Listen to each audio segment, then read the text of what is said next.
Gunawan Nabilah di studio LGTV. Tema masih mengangkat tema-tema panas. Ya, kali ini kita akan angkat yang namanya keracunan makan bergizi gratis di seluruh Indonesia. Jadi jaringan pendidikan juga mencatat ada 6.452 orang yang menjadi korban keracunan, sementara BPOM mencatat 5.000. Nah, kita langsung sapa satu persatu narasumber yang sudah ada di studio. Ada Bang Johnson, selamat siang Bang. Siang, Mas. Ada Bang Rafi, selamat siang Bang. Ada Bang Lanianto. Selamat siang Bang. Jadi kita ke mana dulu yang cukup ini dulu. Oh, Bang Johnson dulu. Jadi gambaran saat ini kan sudah mulai mengkhawatirkan. Jadi sudah hampir seluruh provinsi juga mencatat banyak keracunan di siswa-siswa sekolahnya. Sebenarnya ada apa sih, atau gambarannya seperti apa sih? Yang salah siapa sih? Pelaksana di bawahnya atau memang Presiden Prabowo dibohongi nih? Silakan Bang Yoso. Ya, makasih Mas. Jadi kalau dalam pandangan saya kira kalau program ini sendiri sih sudah sangat baik ya, sangat baik. Namun memang karena ini yang pertama kali program penerapan program seperti ini, sehingga dalam waktu yang singkat juga terhitung dari mulai program ini disuarakan pada saat kontestasi Pilpres kemarin, sebagai janji kampanye Prabowo Gibran, dan sangat disambut baik antusias masyarakat, sehingga pelaksanaan program ini pun dilaksanakan, sehingga karena menyangkut seluruh stakeholdernya itu menyangkut jutaan siswa-siswi sekolah, dan menyangkut juga bagaimana di situ sistem pendistribusiannya, sehingga memang bisa saja akan diketemukan kekurangan dan kesalahan-kesalahan dalam implementasinya. Khususnya soal keracunan ini, saya lebih melihat kepada sistem pengawasan khususnya dalam hal di penyediaan pengadaan di bahan-bahan makanannya. Namun di situ kan pemerintah juga sudah ada menugaskan kalau nggak salah itu di tim SPPG MBG-nya ya, yang bertanggung jawab dalam soal itu. Nah, saya mungkin melihat apakah tugas-tugas itu sudah mereka lakukan dengan baik dan sesuai dengan mekanisme dan prosedural. Bisa juga siapa yang bisa, apakah perlu juga ada yang mengawasi SPPG itu juga, memastikan apakah dalam pelaksanaannya itu sudah tepat gitu ya, sesuai mekanisme dan prosedural. Nah, hal-hal ini mungkin yang perlu pemerintah evaluasi, sehingga tidak terjadi lagi lah keracunan kepada murid-murid. Mungkin begitu, Mas. Oke. Bang Rafiq nih. Iya. Eksponen pemuda, pengamat intelijen. Nah, ini kalau pengamat intelijen kan sangat-sangat menarik. Jadi yang namanya gambaran teror atau hal-hal yang berbau produk-produk intelijen, mungkin Bang Rafiq lebih paham. Jadi bagaimana dulu fenomena dukun, ya kan? Fenomena kolor hijau. Nah ini apakah MBG yang keracunan ini termasuk salah satu produk intelijen atau memang ya human error atau ada kesalahan, atau memang kalau ngeliat dari titik-titik tertentu ada nggak dugaan sabotase lah atau apalah? Karena kalau saya lihat nih kan ada beberapa titik nih, kalau dari data sementara nih kabupaten-kabupatennya tuh juga kayak pilihan dan memang belum masuk semua kan data-data orang-orang yang keracunan di seluruh Indonesia. Ada NTT, kita nggak tahu nih parpol terkuatnya siapa. Ada Sukoharjo, ada Bombana, Sutra, Cianjur, Kota Bogor, Lepong, Banggai, Kepulauan Sulawesi Tengah, Garut, Cipongkor, Bandung Barat, sama Ketapang, ya kan? Nah, kalau melihat dari gambaran demografinya, mungkin Bang Rafiq ya punya penilaian sendiri atau tonton sendiri, atau mungkin ada sumber yang valid. Ini teror atau memang kesalahan? Silakan. Ya, terima kasih Bang. Yang pertama saya ingin mengucapkan saya turut berduka atas kejadian hari ini. Banyak anak-anak kita mengalami keracunan dan saya prihatin gitu.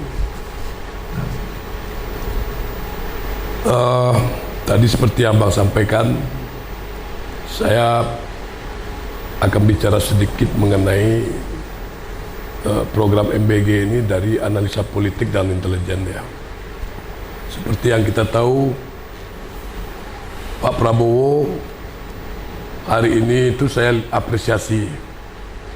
Beliau melihatkan keseriusan beliau dalam memberantas semua pelaku-pelaku koruptor. Banyak mafia-mafia disikat sama Pak Presiden. Ini saya apresiasi, termasuk Riza Khalid dan lain-lain. Nah, tentu ini akan membawa efek kepada kondisi politik nasional. Kalau kata orang bilang, kalau kita ganggu orang otomatis kan lawan kita kan bertambah. Nah, tentu lawan-lawan politik Pak Presidennya akan mencari celah. Pendapat saya sudah saya sampaikan kepada tim beliau bahwa kekhawatiran saya di awal itu perihal MBG ini adalah ketika ada operasi cipta kondisi yang dilakukan oleh lawan-lawan politik Prabowo melalui program MBG ini yang sangat sensitif sekali dan sangat gampang digoreng, diledakkan, sehingga Pak Presiden bisa menjadi sasaran tembak kemarahan masyarakat. Ini contoh kecil ya, kayak sekarang. Seperti yang Bang bilang tadi, perihal sabotase. Mungkin ada itu, cuman kan pembuktiannya belum bisa kita buktikan karena tim investigasi kan belum turun kan. Cuman kecurigaan ada. Nah ini yang saya takutkan dari awal, yang saya sampaikan kepada teman-teman di pemerintah, bahwa ketika lawan politik Pak Presiden itu melakukan operasi politik cipta kondisi dengan cara memberikan racun, apalah namanya, kepada makanan di MBG ini, sehingga nanti ada korban dari anak-anak. Ini syukur sekarang ini baru hanya bersifat keracunan, bisa dirawat, belum ada korban yang meninggal dunia ya. Tapi ketika ada korban meninggal dunia, ini akan gampang sekali digoreng, diprovokasi. Meriam itu akan dihadamkan ke istana itu. Nah, kekhawatiran saya kenapa? Karena saya melihat program MBG ini terburu-buru. Tidak melalui perencanaan yang sangat matang. Banyak kelemahan-kelemahan, celah-celah, sehingga itu akan akan menjadi isu nasional, masalah nasional itu gampang digoreng. Nah, dan juga saya melihat di program MBG ini tidak melibatkan banyak orang. Ini kan program strategis, program fondasi untuk future bangsa Indonesia, bahwa kita mempersiapkan generasi kita yang ke depan itu generasi yang memang dari anak-anaknya sudah di maintain dengan baik gizinya, kesehatannya, sehingga otaknya bisa cerdas ke depan kan gitu, sehat gitu. Saya sangat setuju sekali. Tapi jangan terburu-buru perihal program ini. Yang kedua, libatkan banyak kelompok masyarakat, ya kan? Ini saya lihat hanya segelintir kelompok yang ada di dalam, karena jujur ini agak menggiurkan dari sisi bisnis. Anggarannya lumayan nih Bang. Iya. Apalagi di 2026 kan. Ini ibarat gula, semut akan banyak nih masuk nih. Gitu. Nah, permasalahan-permasalahan sekarang itu tadi, program ini hanya melibatkan segelintir orang dan elit yang menikmati. Seharusnya kan program ini bermitra dengan kepemudaan, dengan kelompok masyarakat adat, dengan kelompok Islam, kelompok agama, Kristen, segala macam, yang memang di bawah jaringannya sangat banyak kan gitu. Sebagai benteng filter menjaga hal-hal yang tadi itu tidak terjadi. Mereka harus dilibatkan, semua harus dilibatkan, karena ini program strategis yang sangat sebenarnya keren sekali. Menurut saya keren ini. Bicara future, bicara mempersiapkan generasi estafet yang akan memimpin Indonesia ke depan gitu.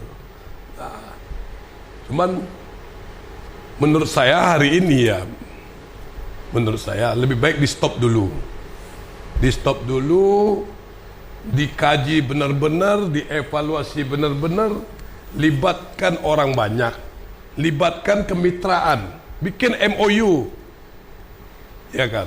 Lembaga MBG bikin MOU dengan kelompok agama, dengan kelompok adat, dengan pemuda, dengan mahasiswa, libatkan semua untuk mengawal program ini supaya berjalan baik, sukses, sehingga anak-anak Indonesia ini bisa menjadi harapan besar bangsa kita untuk menuju Indonesia emas. Gitu Bang. Oke. Nah, terakhir, ini yang saya agak menggelitik ini. Ketika kasus ribuan anak-anak kita keracunan, ini kok supremasi hukumnya nggak ada, penegakan hukumnya nggak ada. Ini anggaran negara loh, uang rakyat loh, jumlahnya nggak sedikit loh. Gunanya ya tadi sebagai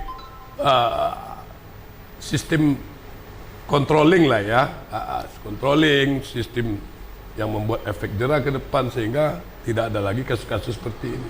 Ini tidak ada, saya lihat aparat hukum diam saja, seharusnya bergerak ya kan, sehingga ke depan itu tidak ada lagi permasalahan-permasalahan celah-celah hukum yang terjadi di program ini. Mungkin itu dari saya Bang. Oke, terima kasih. Terima kasih. Ke Bang Adianto. Jadi mungkin masih belum terjawab dari Bang Rafiq nih mengenai keanehan-keanehan keracunan ini kan. Jadi kalau pola-pola intelijen kan, kalau memang kita sudah mati, kita bergerak mulai dari tahun 65, mulai soal isu dukun lah, isu kolor hijau lah, isu apa, itu kan dia sistematis.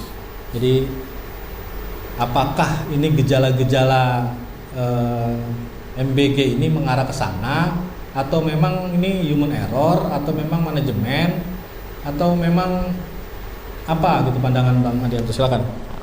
Terima kasih. Saya menilai, saya mempunyai pandangan begini. MBG ini adalah program besar, Ya. program mulia dari Prabowo Subianto. Untuk apa? Untuk membantu anak-anak Indonesia supaya tidak stunting, supaya makanannya lebih bergizi, supaya dia lebih cerdas nanti, supaya bisa menerima semua mata pelajaran yang diajarkan oleh guru-guru di bangku sekolah ya. Tapi yang jadi permasalahan adalah ketika anggaran yang digelontorkan dalam proyek MBG ini besar, pelaksana dari MBG ini belum tentu ini melihat sebuah persoalan yang mempunyai jiwa sosial. Ya. Saya meyakini sampai hari ini program MBG ini beberapa elit politik atau pelaksana program MBG ini melihat ini sebuah profit. Anggaran MBG ini 57 triliun. Mereka menganggap ini sebuah bagaimana caranya 57 triliun itu saya dapat profit. Bukan bagaimana 57 triliun ini saya bisa membuat anak-anak Indonesia makan semua. Tapi hal yang perlu dievaluasi dalam proses MBG itu pertama adalah MBG ini harus ada standarisasi kesehatan, harus ada standarisasi keamanan terhadap gizi ya, dari produk yang dikeluarkan oleh makanan yang dibagikan kepada siswa-siswa itu. Yang kedua, harus ada evaluasi total ya, harus ada evaluasi total pelaksanaan MBG ini, harus ada evaluasi total, tidak boleh tidak, harus ada evaluasi total. Karena pelaksanaan MBG sampai hari ini carut marut, pelaksanaan MBG sampai hari ini tidak tepat sasaran. Yang ketiga adalah ketika dia lakukan evaluasi total, saya hanya merekomendasikan yang tidak semua ya siswa di Indonesia itu butuh makanan yang disajikan oleh MBG. Tidak semua. Tidak semua. Sekolah-sekolah elit, orang-orang kaya, daerah-daerah perkotaan, daerah-daerah kaya, itu tidak perlu disubsidi dengan MBG. Yang perlu disubsidi oleh MBG itu adalah daerah-daerah miskin dan orang-orang miskin. Jadi harus ada klaster. Kalau orang kaya dikasih makanan seharga 10.000, buat dia nggak kemakan. Karena standar mereka makan di rumah bisa 50.000, 40-50.000. Makanannya jauh lebih bergizi, makanannya jauh lebih enak, makanan di rumah daripada makanan yang diberikan oleh MBG yang nilainya hanya 10.000 begitu. Nah, dalam konteks seperti ini saya menganggap begini ya, apalagi dengan kasus-kasus sekarang ini ya, MBG ini terjadi kasus keracunan bukan hanya sekali ya, sudah berkali-kali terjadi keracunan dan korbannya pun sudah banyak. Ada 6.000 lebih korban. Ini ada apa ini? Ini ada apa? Kalau sekali dua kali ada korban itu patut dinilai ini ada sebuah kelalaian. Tapi kalau sudah berkali-kali, ini ada sesuatu yang memang harus ditelusuri lebih lanjut. Apakah memang programnya yang tidak tepat karena MBG ini kan dibagi dalam beberapa SPPG ya. SPPG ada 8.700. Konon katanya pembagian SPPG ini juga penuh dengan liku-liku, penuh dengan subjektivitas begitu. Orang yang tidak tepat seharusnya tidak layak menerima SPPG, dia harus melaksanakan SPPG. Akhirnya apa? Diserahkan lagi proyek MBG ini ke pihak ketiga. Dia hanya mengambil sebuah keuntungan, ya pelaksananya pihak ketiga. Di situ sudah ada kerugian yang di situ sudah ada fee yang harus dia ambil begitu. Nah, kalau memang SPPG ini tepat sasaran, seharusnya begini. Pembagian SPPG itu memang orang-orang yang profesional. Makanya saya sepakat dengan saudara Rafiq, dengan saudara Johnson, memang MBG ini hari ini harus di stop dulu. Stop dulu, lakukan evaluasi total, baru nanti dilaksanakan sesuai dengan klaster. Tidak perlu semua dibagi makanan bergizi gratis, tidak perlu. Jadi dibagi klaster. Mana daerah-daerah miskin, di situ dikasih MBG. Mana terdapat orang-orang miskin, di situ dikasih bantuan MBG. Daerah perkotaan, daerah kaya, orang-orang kaya, sekolah-sekolah elit, sekolah-sekolah mewah, nggak perlu dibantu oleh MBG. Karena apa? Karena anggarannya terlalu besar dan itu membebankan anggaran negara kalau memang semuanya harus dikasih dan proyek mubazir begitu. Nah, di tahun ini saja sudah menyerap anggaran 57 triliun, baru tahap permulaan, baru tahap percobaannya. Tahun depan direncanakan 335 triliun.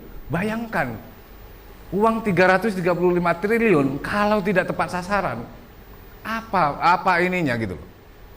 Seharusnya uang 335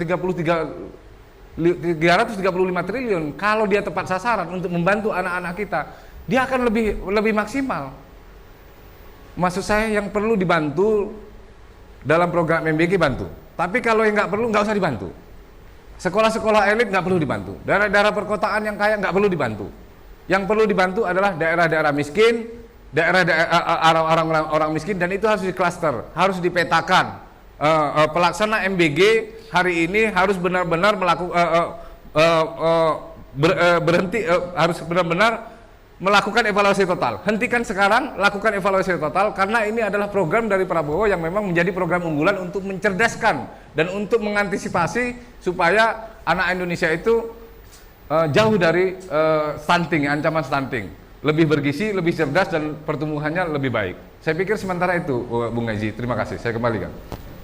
Ya, Bung Haji, ke Bung Johnson lagi. Iya.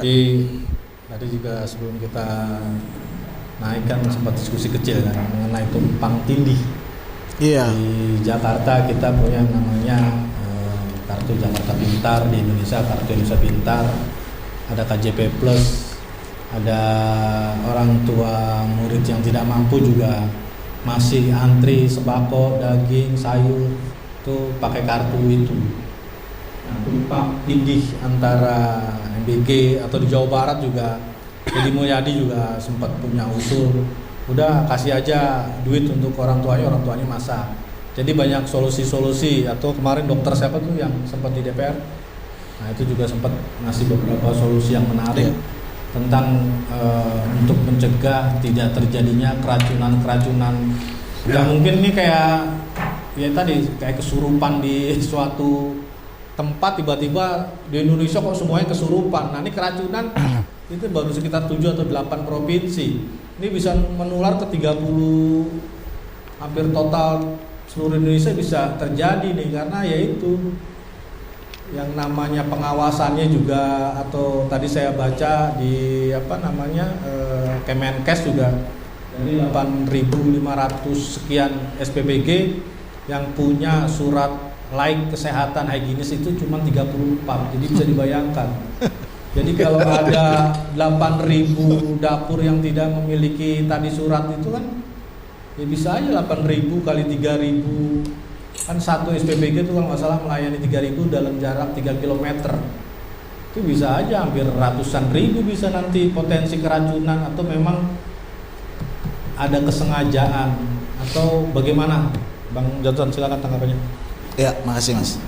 Ya, jadi saya kira kita sebagai bangsa memang ada baiknya juga jangan mudah menyerah.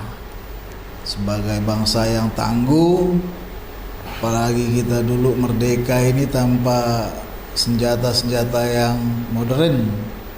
Nah, tapi keberanian, kegigihan, rasa sepenanggungan, itulah yang membuat juga akhirnya bangsa ini bisa merdeka. Begitu juga hari ini. Sebenarnya tantangan persoalan MBG ini bukan suatu yang terlalu ini ya, bukan artinya tidak bisa dicarikan solusinya. Saya setuju tadi yang Mas sampaikan pendapat-pendapat, ada pendapat dari Gubernur Jawa Barat, ada dari para elit politisi yang punya pandangan, diberikan aja sebagai bantuan sembako. Ada juga yang disuruh masak sendiri. Semuanya mungkin itu bagus.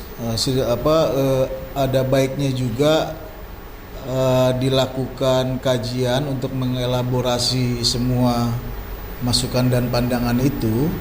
Tapi memang pada prinsipnya adalah tetap manajemennya itu dengan persoalan yang terjadi hari ini memang harus ditinjau ulang, dibenahi. Ya bayangkan kita berhadapan dengan soal penting gitu ya, makanan, konsumsi. Dan itu menyangkut harkat hidup banyak orang. Kalau tidak dilakukan pengawasan yang baik, tidak dilakukan pelatihan yang baik, tidak diterapkan standar-standar yang berlaku dalam aspek kesehatan, memang ini rentan sekali berbahaya. Apalagi tadi SPPG tadi, kalau itu benar kan sangat memprihatinkan ya, baru hanya 34 yang bersertifikat. Kejadian ini membuka kita belajarlah, pengalaman kejadian ini kita belajar dari sini. Ternyata mengelola MBG ini membutuhkan kerjasama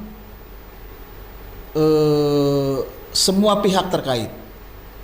Apalagi Karena apa? Perlu berkoordinasi, bekerja sama dengan berbagai pihak terkait, karena ini dilaksanakan di seluruh Indonesia, sampai di seluruh kabupaten kota ke depannya. Semua harus, targetnya semua dalam waktu dekat ini tercapai secara masif di seluruh kabupaten kota. Nah, sementara sumber daya manusianya itu apakah sudah cukup belum? Artinya sudah sesuai standar belum yang terlibat dalam menangani? Apakah dengan jumlah itu cukup dia bertanggung jawab terhadap kuantiti jumlah paket makanan itu? Nah, itu kan perlu dikaji. Artinya apa? Kalau dirasa anggaran per siswa itu kurang memenuhi, nggak apa-apa, dijadikan 2 kali lipat pun, asalkan itu akan kualitas pelayanan, kualitasnya semakin baik. Saya kira itu lebih bagus. Atau bisa juga kan ada juga tuh ya program-program lain yang bantuan-bantuan langsung kepada siswa seperti KJP, KIP, itu juga kan bersumber dari APBN. Ada juga mungkin ada anggaran-anggaran di tingkat kabupaten kota yang dirasa penting untuk mensupport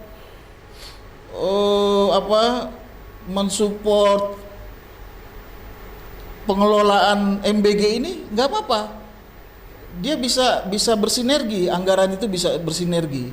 Jadi nggak mutlak anggaran itu hanya disedot dari sumber anggaran baru di saat kita juga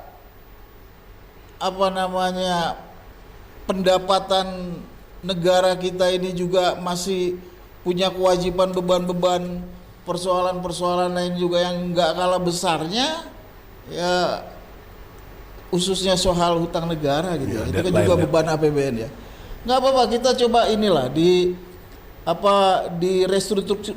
direstrukturisasi lagi mata-mata anggaran belanja daerah, kabupaten kota, ya sedikit-sedikit, tapi tujuannya untuk mensupport, membackup agar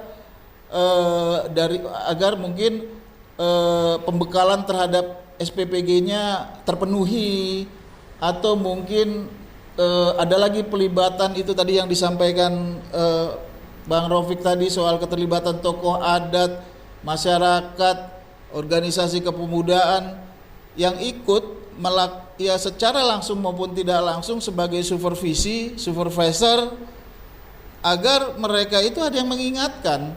Karena kalau hanya orientasinya bisnis saja, akhirnya begitu.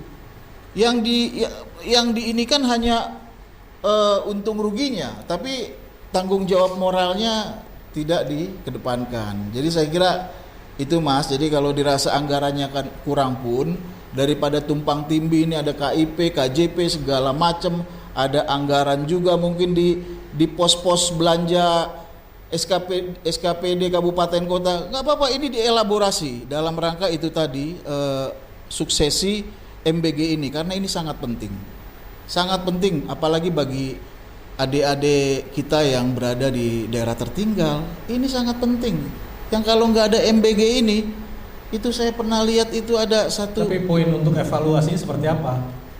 Untuk Pak Presiden atau Kepala atau Bu Nanik yang baru jadi seminggu jadi wakil Kepala BGN? Ya leading sektornya ya mereka lah, BGN ya, leading sektor, dan cuma itu tadi akomodirlah ini masukan-masukan ini, sehingga di trouble shootingnya itu ada di mana, di posisi apa, itu yang coba sama-sama kita benahi gitu loh. Kalau dirasa SPPG-nya kurang ditambah, kalau dirasa harus yang memenuhi sertifikasi, di kabupaten kota itu ada dinas-dinas kesehatan, di nasional itu ada Kementerian Kesehatan, di kampus-kampus itu ada adik-adik kita ahli-ahli gizi, di rumah sakit itu kalau teman-teman ini pernah dirawat, itu makanan-makanan yang disajikan itu harus proses melalui ahli gizi. Mereka juga bisa melayani artinya itulah keikutsertaan, pelibatan yang lebih luas terhadap kompetensi-kompetensi tadi itu diperlukan. Jadi tidak bisa abai, apalagi itu tadi ada statement SPPG-nya itu bersertifikasi baru hanya 34, itu kan sangat memprihatinkan sekali.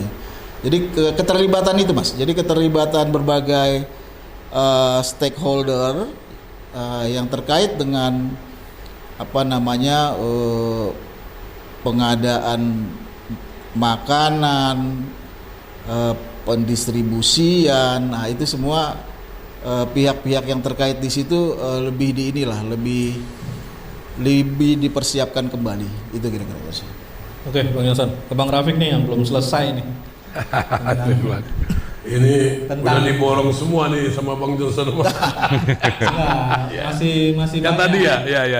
Isu BGN ini yang tadi yang belum terjawab itu tadi harus ada pengamat intelijen seperti Bang Rafiq yang memang ini cenderung keanehannya banyak. Kemarin ajar yang namanya Fastroy-nya itu yang nampan dari itu katanya minyak babi. Nah, terus ada perjanjian wali murid dan sekolah apabila Fastroy-nya rusak harus diganti 80.000. Ya dari keracunan makanan basi ya harus diganti. Jadi banyak pernak-pernik MBG ini yang memang kadang-kadang jangan-jangan produk intelijen nih. Karena semakin orang bingung, nah itulah intelijen masuk. Kan seperti itu. Jadi baik yang bingung nih, orang tua juga kesel, nggak usah makan aja lah daripada ganti Fastroy-nya 80.000 kan. Terus banyak kayak anak saya juga pulang nggak makan itu, nggak enak, keras. Jadi masih banyak anak-anak yang bawa MBG-nya itu pulang ke rumah dan nggak enak, keras, dan rata-rata jarang dimakan juga, akhirnya dibuang. Nah gimana tanggapannya? Ya Bang. Jadi begini Bang. Kalau saya melihat hasil-hasil temuan di lapangan ya, ini belum masuk ke kategori ada sabotase operasi intelijen di lapangan. Tapi KLB udah diumumkan kejadian luar biasa. Gimana? KLB-nya sudah banyak daerah-daerah yang mengumumkan. Itu KLB yang penyebabnya tadi program ini dilaksanakan dengan terburu-buru, sehingga dampaknya menimbulkan korban keracunan terhadap anak-anak kita, sehingga terjadi keteledoran seperti yang tadi Abang sampaikan dan Bang Johnson bilang tadi ya kan, standarisasi dari Kemenkes tadi ya kan, hanya sekian dapur SPBG dari Kemenkes yang mendapatkan sertifikasi ya kan, tapi tetap juga dipaksakan dan dilaksanakan kan gitu, sehingga di bawah anak-anak kita menjadi korban keracunan gitu. Jadi sabotasenya belum sampai nih Bang. Kalau sabotasenya sudah sampai nggak seperti ini Bang, mungkin rata di seluruh provinsi itu ada kasus dan bahkan akan ada korban yang tewas kalau sudah ada operasi intelijen untuk mensabotase program ini sehingga arahnya bisa ke Pak Presiden gitu. Apalagi pasca aksi demo kemarin yang menimbulkan kerusuhan besar kemarin kan. Dan saya lihat dinamika politik lokal kita, nasional kita juga belum cooling lah. Gonjang-ganjing gesekan politik di istana itu kan sangat bisa kita lihat sekali. Contoh hari ini bagaimana di perihal transformasi reformasi Polri, Pak Kapolri bikin, Pak Presiden juga bikin. Ini ada apa kan gitu? Malah diduluin. Malah didahuluin ya kan. Kalau saya melihat ini agak sedikit gejala-gejala perlawanan kepada Presiden ya kan. Dan seperti kita tahu ini kan gerbongnya beda kan. Tapi ada nggak sih orang-orang jahat di BGN? Kalau untuk sekarang Bang melihat penyerapannya, saya rasa ini bukan karena orang jahat, bukan. Ini murni keteledoran. Terburu-buru. Makanya tadi saya merekomendasikan sepakat seperti yang disampaikan tadi Bung Andi sama Bung Johnson ya kan. Ini harus kita stop dulu, terus dievaluasi. Nah, nanti ketika evaluasi akan muncul nih menurut saya nih Bang ya, apakah memang harus dipertahankan program ini dengan sistem distribusi makanan dengan dapur-dapur SPBG, apakah lebih efektif nanti dana ini langsung kita kasih ke orang tua ya kan? Kalau saya sih lebih senang kalau anggaran tersebut lebih baik dikasih ke orang tua aja, biar orang tua yang mengurus ya kan. Berarti setuju dengan Deddy Mulyadi dong? Dengan siapa? Deddy Mulyadi. Dengan Ahok, dengan Deddy Mulyadi ya kan. Tidak terlalu ribet, antisipasi safety-nya kuat dari hal-hal yang saya sampaikan tadi ya kan, operasi intelijen, sabotase dan macam-macam, lebih aman dan lebih tepat sasaran gitu Pak. Jadi ancaman purbaya kepada Dadan juga bisa jadi nyata. Karena kan dari isu yang kecil tadi juga isu penarikan dana MBG ini 71 triliun mau ditarik karena apa? Dari 8.500 sekian yang tercatat SPBG itu 5.000 kabarnya fiktif. Tapi Dadan membantah, belum digelontorin nih dananya ke 5.000. Jadi kan ada ada something gitu antara pejabat ini. Itu tadi Bang yang saya sampaikan tadi kan, bahwa kenapa penegak hukum diam saja? Ini pertanyaan besar. Kenapa ribuan anak-anak keracunan? Anggaran yang tidak. Kalau penegak hukum itu langsung gerak cepat, itu yang di Bandung Barat 300 polisi dikerahkan itu untuk menyelidiki itu. Itu di Bandung Barat itu polisi-polisi sudah pada Ya itu kan membantu korban keracunan. Termasuk menyelidiki itu gimana 2 dapur itu bisa beda-beda, dan ya artinya kan banyak tadi manajemennya juga amburadul. Kalau menurut saya sih harus ada masyarakat yang melaporkan kepala BGN ke penegak hukum. Oke. Jadi Dadan beliau yang orang yang paling bertanggung jawab.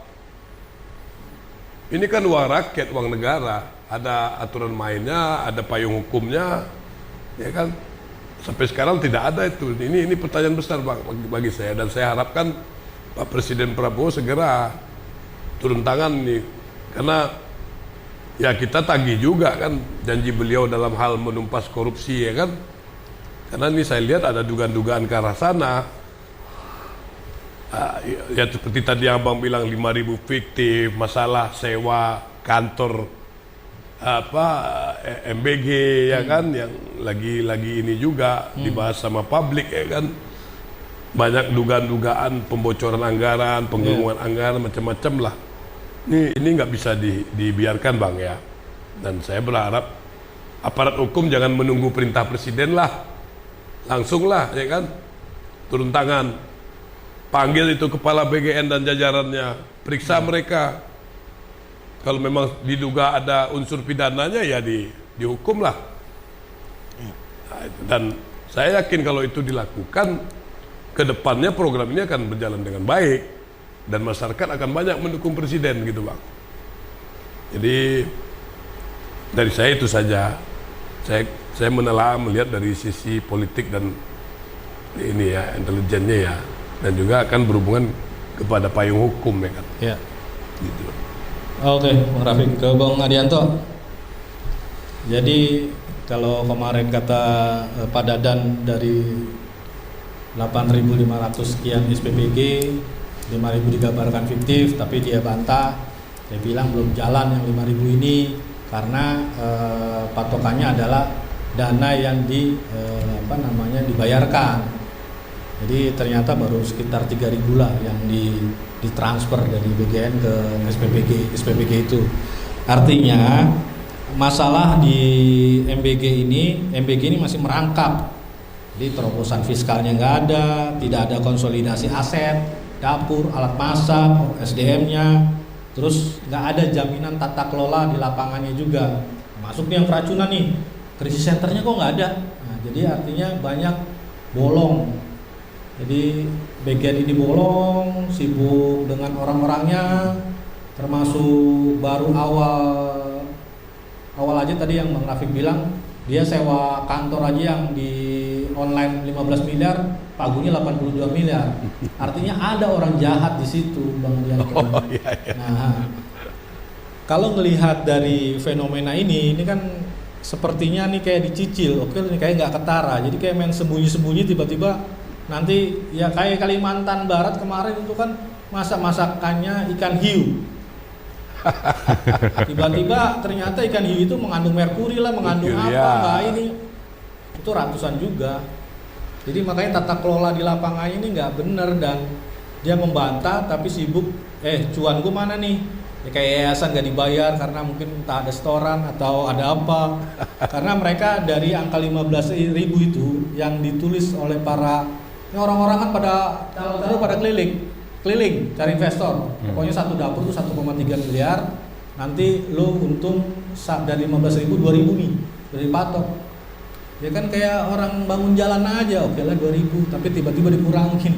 Karena terbukti yang si dokter kemarin itu nih ada olahan yang katanya daging padahal campuran pink warnanya katanya gitu kan. Jadi ada hal-hal yang memang belum siap dan terburu-buru dan harus jadi evaluasi total. Mungkin tadi benar ya, Pak Dadannya harus dicopot atau Presiden Prabowo harus berani mengevaluasi mumpung belum meluas dan jadi keseluruhan provinsi bisa tiba-tiba keracunan karena tadi ini semua orang cuan pada proyek karena pada keliling, yang penting lo punya yayasan. Lo investasi nih sekian nih, sudah ada simulasi keuntungan nanti 5 tahun BEP, keuntungannya sekian. Nah, udah seperti itu. Jadi orang yang bergerak di bagian ini kebanyakan calo yang tadi profit tadi, bukan tadi jiwa sosial, jiwa untuk 2045 Indonesia emas, ini nggak ada. Nah, gimana Bung Arianto? Terima kasih Bung Gunawan. Jadi saya melihat begini ya, program MBG itu memang program yang tidak tepat sasaran, program yang memang harus dilakukan evaluasi total. Kenapa harus dievaluasi total? Secara umum, orang yang sudah kenyang tidak perlu dikasih bantuan makanan. Untuk apa orang kenyang dikasih bantuan makanan? Sekolah elit itu kan orang-orang kenyang, nggak perlu dikasih bantuan makanan. Sekolah di perkotaan banyak orang-orang kaya, perlu nggak dikasih makanan? Nggak perlu. Makanya harus ada evaluasi total terhadap program MBG ini. Harus ada klaster. Saya sepakat dengan program MBG, tapi harus ada klaster. Bagaimana klasternya? Daerah-daerah terpencil lakukan program MBG ini. Terhadap orang-orang miskin lakukan program-program MBG ini. Khusus daerah yang kaya, khusus daerah kota, khusus sekolah-sekolah yang kaya, khusus sekolah-sekolah yang modern, yang memang ekonomi mereka sudah kelas menengah atas, tidak perlu dilakukan bantuan. Untuk di perkotaan misalnya, memang tidak semua orang tinggal di kota itu orang ekonomi menengah atas. Jadi tinggal dipetakan saja nanti. Siapa murid yang memang butuh bantuan makanan, kasih bantuan. Yang tidak perlu, nggak perlu dikasih bantuan makanan.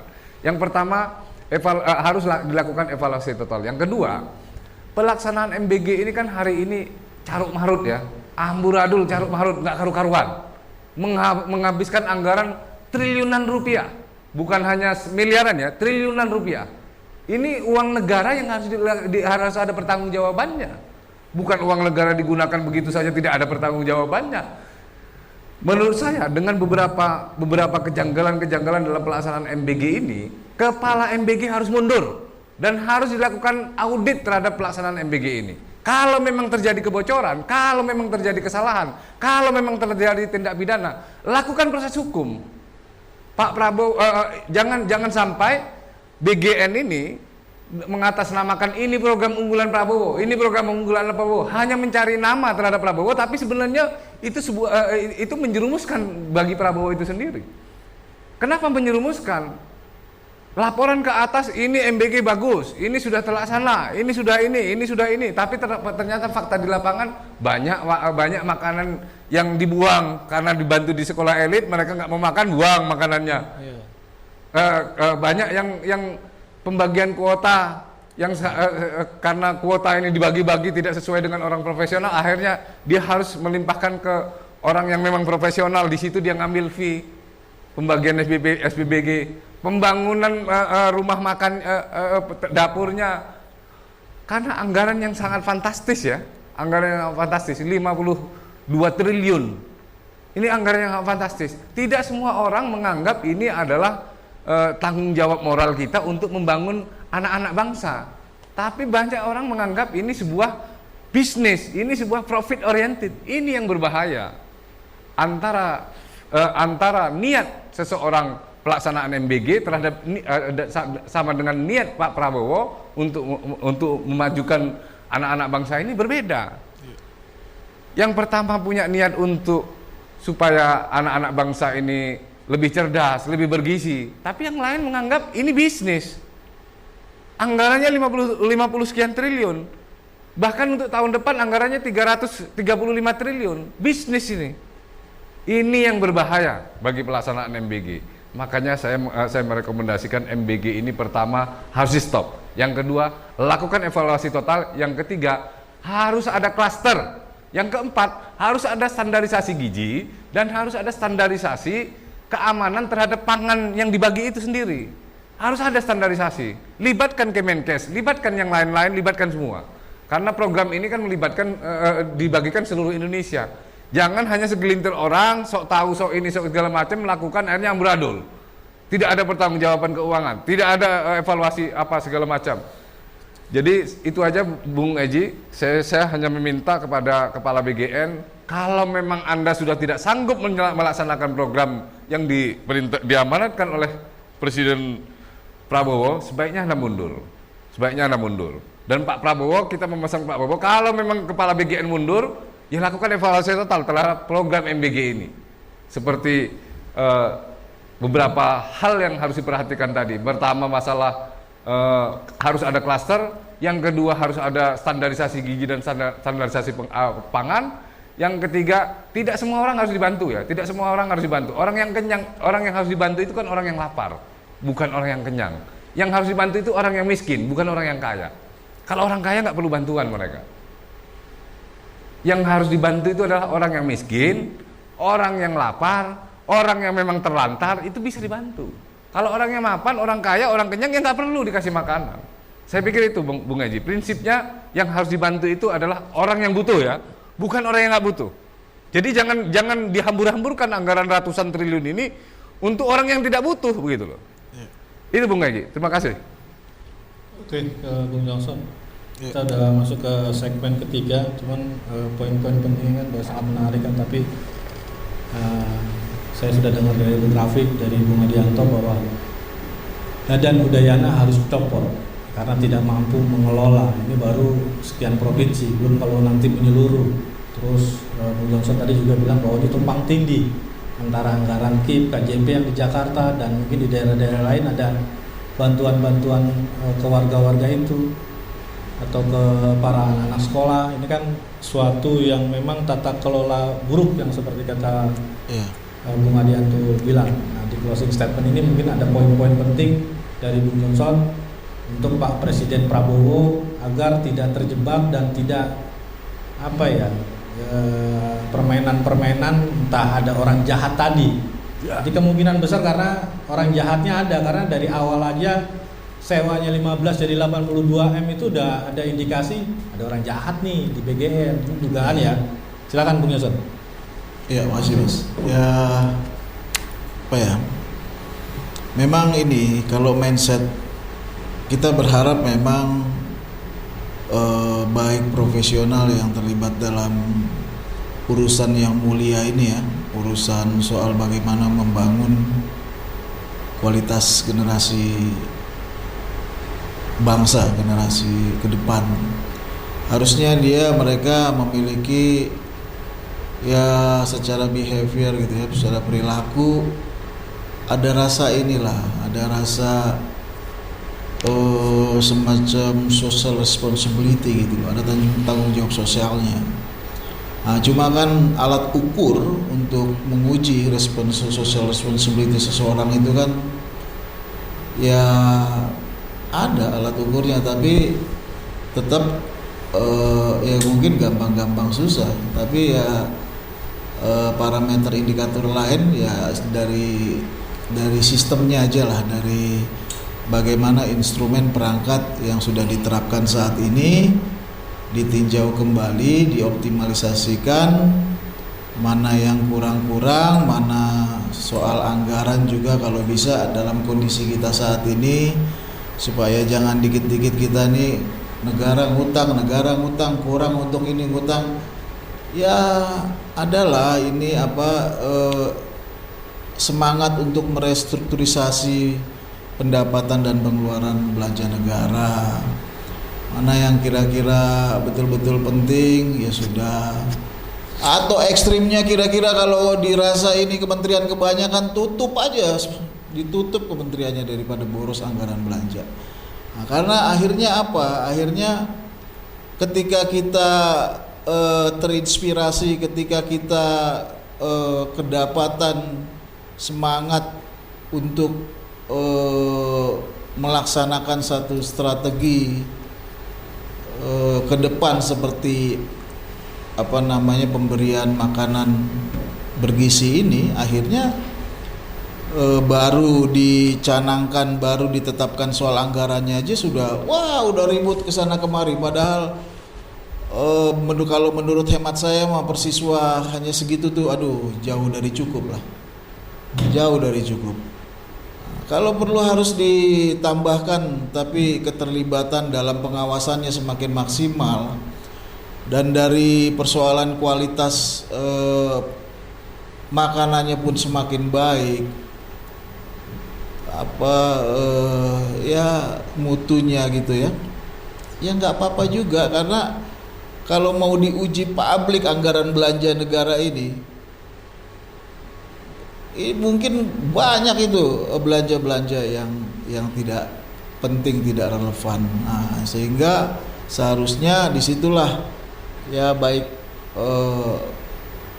Menteri Keuangan, Bapak Presiden melalui Menteri Keuangan adalah rasa itu tadi melihat aspek-aspek itu agar pemborosan uang negara ini bisa lebih diselamatkan supaya kita ini terbiasa berpikir, bertindak antisipatif daripada reaktif.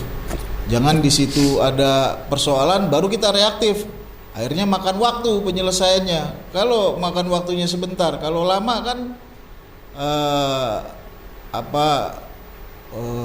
ya itu terbuang sia-sia. Tapi kalau antisipatif per tahap kita lakukan evaluasi. Kalau perlu dibuka saja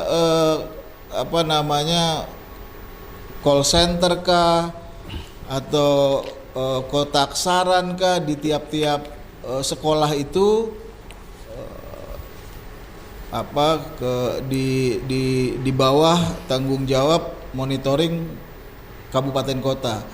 Bukan berarti nanti kotak saran dan masukan terhadap kualitas pelayanan dari makanan gizi itu untuk saling terhadap malah untuk menjelek-jelekan, tidak, itu masukan dijadikan sebagai masukan. Ada antisipasi di mana kesalahannya bisa segera mendapatkan tindakan. Gitu kira-kira, Mas. Oke, silakan Bung Rafiq untuk closing statementnya. Mungkin lebih tajam lagi selain Dadan Dayana dicopot, apalagi gitu. Biar Presiden Prabowo juga mendengar ini ada permainan jahat atau tidak sih, kan gitu. Silakan. Saya sangat-sangat prihatin, sangat-sangat sedih dengan kasus EBG ini. Jadi saya minta kepada Pak Presiden dengan hormat, benar, tindak tegas ini orang-orang bejat ini semua. Orang-orang bejat yang menyebabkan ribuan anak Indonesia keracunan Dan sangat menyedihkan saya melihat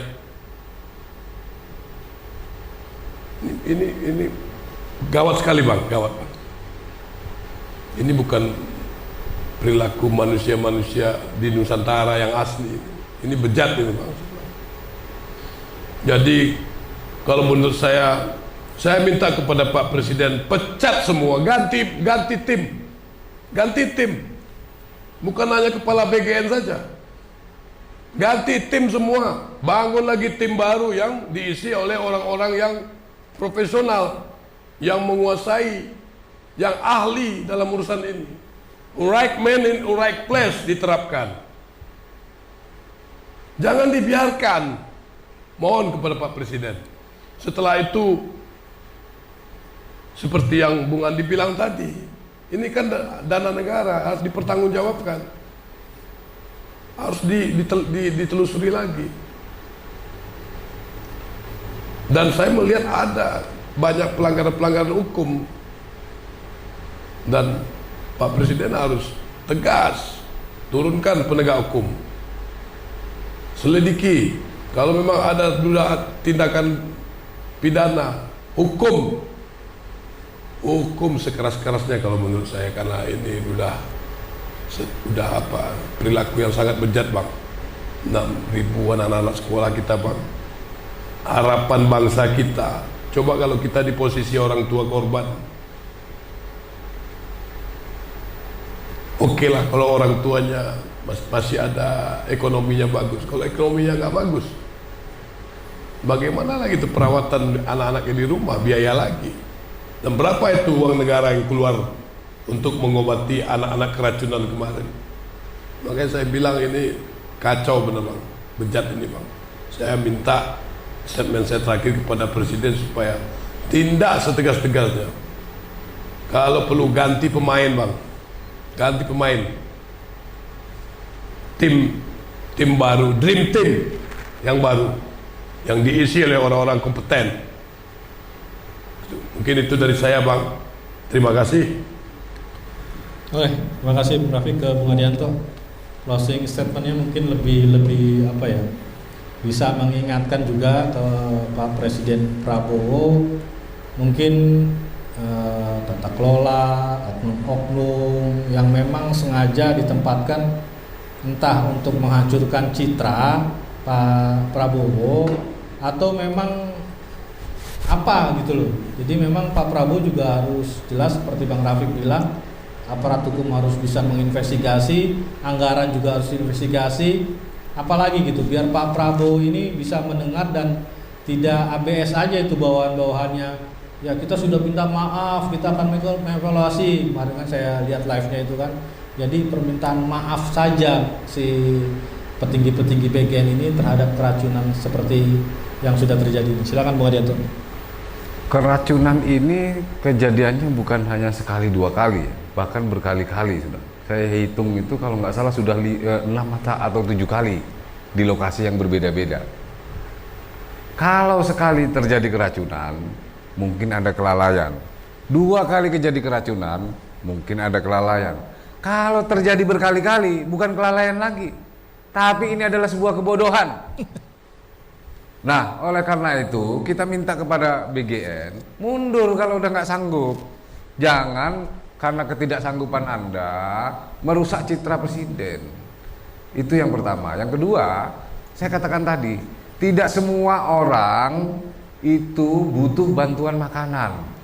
Orang-orang kaya, sekolah-sekolah elit, daerah-daerah perkotaan tidak butuh mereka BGN, tidak butuh mereka MBG.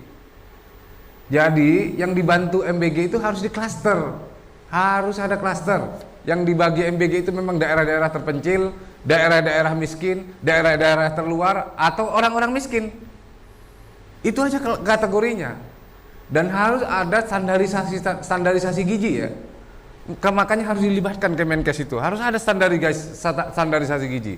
Harus ada standarisasi keamanan terhadap makanan itu. Sehingga kasus-kasus keracunan itu nggak ada lagi. Tidak ada standarisasi, dapur bikin aja, masak aja. Yang ngatur keamanan terhadap makanan ini siapa? Kalau ada sabotase atau makanan sudah daluarsa, ya pasti sakit. Anak-anak kita pasti sakit. Tidak usah ada sabotase, ada makanan yang dari luar saja pasti sakit. Artinya apa? Pola manajemennya kan acak-acakan, pola distribusinya berantakan. Saya juga sepakat, di samping memang ketua BGN itu harus mundur, tim harus rombak total. Dan harus ada dilakukan evaluasi total ya terhadap program MBG ini. Saya sepakat anak Indonesia tidak boleh ada yang stunting. Anak Indonesia tidak ada yang boleh lapar. Rakyat Indonesia tidak boleh ada yang miskin. Saya sangat sepakat dan saya sangat mendukung program itu. Tapi saya yang tidak sepakat itu adalah orang yang sudah kenyang dikasih makanan, nggak ada gunanya. Orang yang sudah kaya dikasih uang, nggak ada gunanya buat dia. Nah, program ini harus tepat sasaran sehingga dapat memaksimalkan apa yang menjadi tujuan Pak Prabowo dan tidak mau menghambur-hamburkan anggaran. Jadi anggaran cukup sedikit tapi tujuannya memang tercapai begitu. Tidak perlu anggaran yang bengkak, sebenarnya tujuannya nggak tercapai. Kalau kita bicara tahun depan itu anggaran 335 triliun, ini anggaran yang sangat fantastis. Anggaran yang sekarang 57 triliun aja pelaksanaannya berantakan. Gimana mau melaksanakan anggaran yang 335 triliun itu? Jangan-jangan orientasi bukan hanya ini persoalan tanggung jawab moral dia terhadap kemajuan anak-anak bangsa, tapi orientasi mereka adalah orientasi bisnis, orientasi profit. Mereka bagi SPPG sesuai dengan atas penilaian faktor kedekatan. Setelah faktor kedekatan karena tidak punya keahlian, mereka sub lagi ke pihak lain yang memang biasa produksi makanan. Di situ pasti mereka akan mengambil fee. Disitulah terjadi orientasi bukan hanya tanggung jawab moral. Akhirnya muncul jadi tanggung jawab, muncul orientasi bisnis. Itu yang perlu dievaluasi total. Dan saya berharap untuk Pak Prabowo, karena tim ini sudah gagal total, sebaiknya tim ini dibekukan.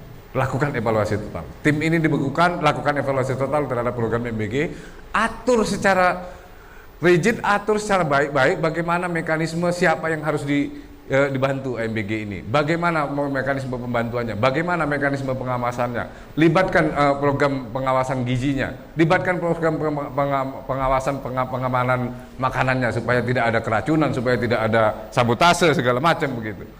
Itu saja Bung Haji yang bisa saya sampaikan. Terima kasih. Oke, terima kasih Bung Adianto. Mungkin ada tambahan sebelum ditutup? Ya, mungkin itu kalaupun dirasa perlu, kalau memang sudah ada keterlibatan berbagai pihak seperti yang sudah disampaikan oleh pihak BGN, ya bisa saja menteri koordinasi di atasnya yang membawahi leading sektor BGN ini membentuk satuan tugas khusus yang kerjanya nggak perlu ada yang tahu dia bisa memberikan laporan apakah mekanisme dan proseduralnya sudah dijalankan sesuai dengan aturan yang berlaku. Gitu, mungkin terima kasih. Oke. Terima kasih semua para tokoh eksponen pemuda Indonesia. Semoga bisa mencerahkan dan bisa didengar oleh Bapak Presiden Prabowo, dan tetap anak Indonesia juga bisa menjadi generasi emas di 2045 dengan program yang terbaik dari Bapak Presiden Prabowo. Yeah. Oke, demikian pemirsa IGTV bincang-bincang dengan tokoh pemuda eksponen Indonesia yang memang menginginkan pertama memang kepala BGN itu dicopot. Perintahkan evaluasi menyeluruh. Jadi presiden itu ada kementerian Kemenkes, Kemdikbud, mungkin UMKM, Kementan itu segera melakukan audit total standar gizi, kebersihan, distribusi makanan, MBG. Hasil evaluasinya itu harus transparan. Jadi yang ada dugaan tadi belum apa-apa aja sudah main proyek sewa gedung sampai miliaran, tapi faktanya berbeda. Itu juga harus menjadi ini tersendiri untuk Bapak Presiden Prabowo. Jadi tegakkan standar keamanan pangan yang seperti Kemenkes sebut, harus dapur-dapurnya memiliki standar layak higienis yang memang tersertifikat. Jadi jangan abal-abal. Jadi Dadan Udayana juga jangan sibuk ngeles, baik yang fiktif tapi tiba-tiba alasannya belum ditransfer karena itu bukan fiktif karena alasannya belum ditransfer. Jadi hal-hal yang memang aneh dari Dadan juga harus menjadi evaluasi tersendiri. Mungkin di sini sepakat untuk mencopot Dadan Udayana. Demikian pemirsa IGTV, semoga bisa didengar oleh Bapak Presiden dan bisa tetap Indonesia menjadi generasi emas di 2045. Anak-anaknya jangan sampai diracuni, jangan sampai ada orang-orang jahat di BGN. Saya Muhammad Gunawan Abdillah undur diri. Salam Indonesia. Oke.